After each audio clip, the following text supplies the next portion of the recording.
Oya oya Wakenya, msiwahi kuwa na wasiwasi. Wakenya, msiwahi kuwa na wasiwasi ati Edwin Sifuna hata simama president.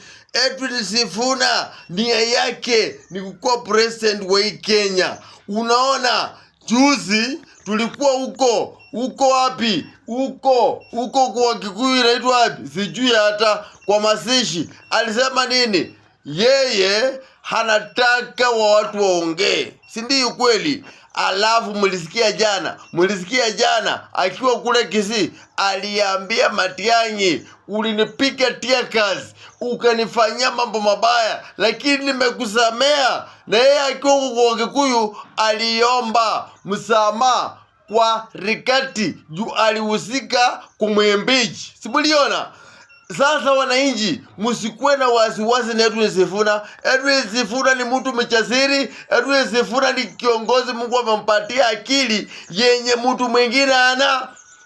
Niambie speech ya jana Babu Owino, James Warengo, sijui nani na nani walitoa speech zao. Niambie speech ilikuwa kali kuliko Edwin Sifuna. Niambie tu, Edwin Sifuna ndio tumeshakubali. Na alafu alisema nini? Aliambia Matiang'i, ulilipiga tear gas. Akaambia ule Kalonzo, tulikuwa na wewe. Hadi akawaambia na akasema tusema sana ukwe.